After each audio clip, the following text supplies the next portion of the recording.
you've decided to do an LS swap on a vehicle, but you don't know which LS engine to choose. So in this video, we're going to go over the pros and cons of the Gen 3, the Gen 4, and the Gen 5 engine. And using this info, hopefully it helps you make the right decision on what engine's best for you.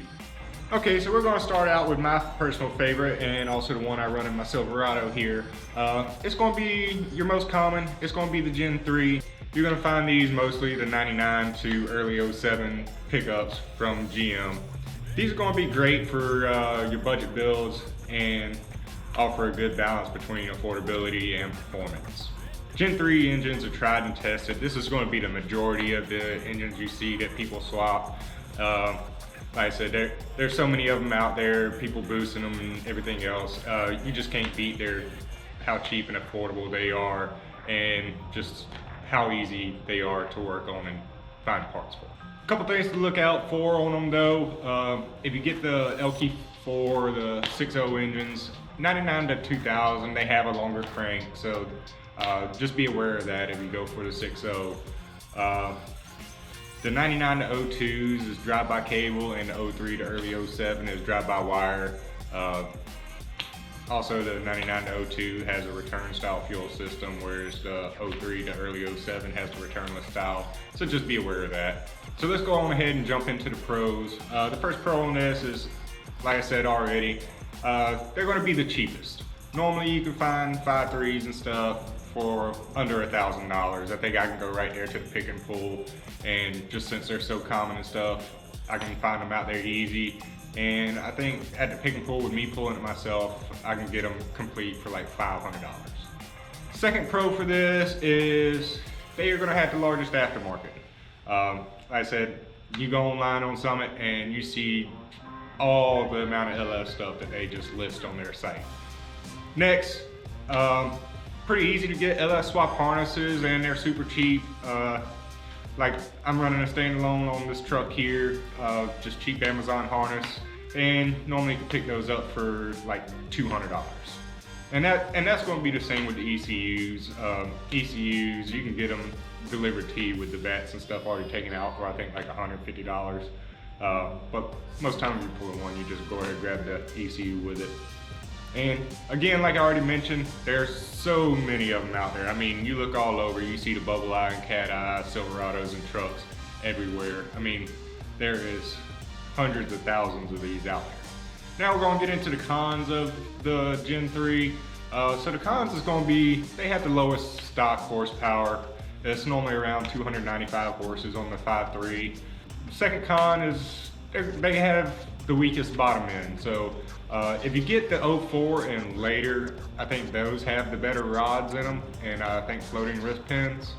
But all the ones before that, they are known for a weaker bottom end, so just be aware of that.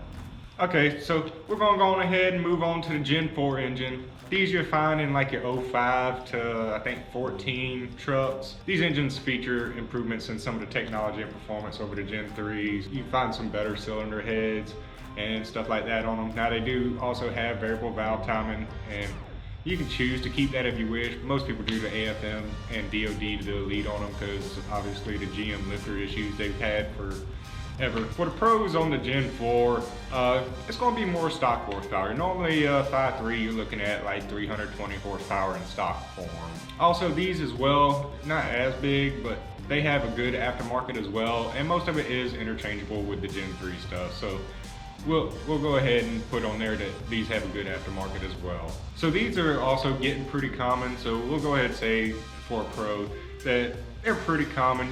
You're starting to find them in the pick and pull and stuff now, and you can go out there and pull them a motor for pretty cheap. On the pro side, I'll go ahead and say these are also pretty budget friendly. They're not going to be as cheap as your Gen 3s. If you do get them from the pick and pull, you can get them basically the same price.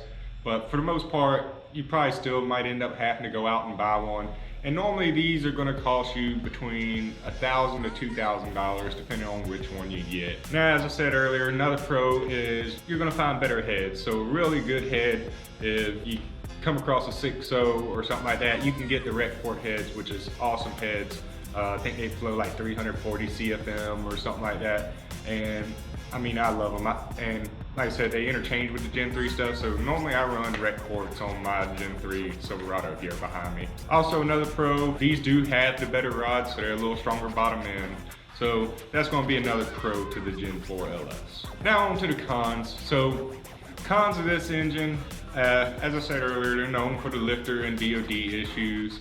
So you're probably going to want to go ahead and do an AFM DOD delete, which is also going to require tuning and stuff like that. But yeah, go ahead and do an AFM DOD delete on it and just get rid of that whole problem. The next con to this is it's going to be a little more of a tuning curve, in my personal opinion, from messing with them. The Gen 3 is super simple. The Gen 4 just requires a little more of a tuning curve as far as getting everything dialed in and set up. The next con is going to be trans options. So I love the 4L60 and 4L80. Most of your Gen 4s is going to have the 6L80 behind it, which I'm not a super fan of, and they're going to cost a little more money too, the 6L80 over the 4L80.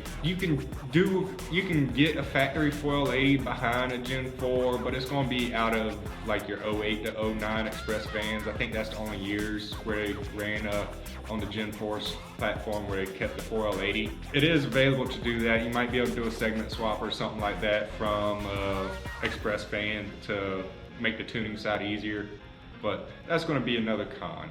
So now we're going to go on ahead and move on to the Gen 5. This is my least favorite of the bunch, mainly because of the cost and stuff. As you know, on this channel I do budget builds. With the Gen 5 engines, they introduced direct injection, and it has also the AFM DOD delete on a lot of them. If you really had the money, they have some supercharged models too that you can get. So this is going to be just pretty much if you have deeper pockets and you want to get into the LT stuff. So the Gen 5 you're going to find in like the 2014 and newer trucks. These are going to be a lot harder to find. They have the most horsepower of the three. They can be the most difficult of the three too. So the pros of the Gen 5, they're going to have the most stock horsepower.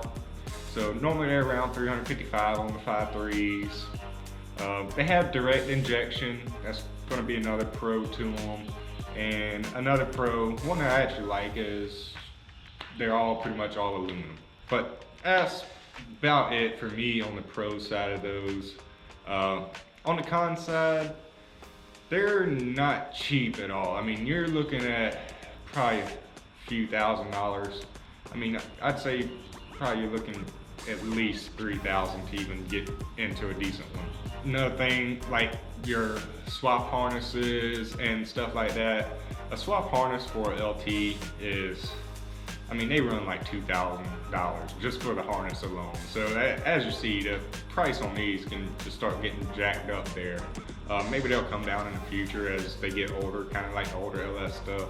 Next con is they have a smaller aftermarket. Like I said, these are newer engines with the price on them too. They just have smaller aftermarket support. Not saying that they don't have it out there, it's just not near as much. Another con, they're not as easy to work with. Like I said, they have direct injection, which a lot of people might not be as familiar with, as well as just things like having a fuel pump under the intake manifold and stuff like that. A lot of them, I don't think, have power steering, so they use electronic steering, so then you have to figure out a power steering setup for the vehicle you're going into, and I think use like vacuum pumps and stuff like that. So they're not going to be near as easy to work with. So that's kind of why the Gen 5 is not my favorite. They're just not as user-friendly, not as affordable, and for the horsepower gain you get, it's not really worth it to me. So which LS engine should you choose? Well, ultimately, this is going to depend on your budget as well as just your knowledge of messing with them. So again, Gen 3 is my favorite.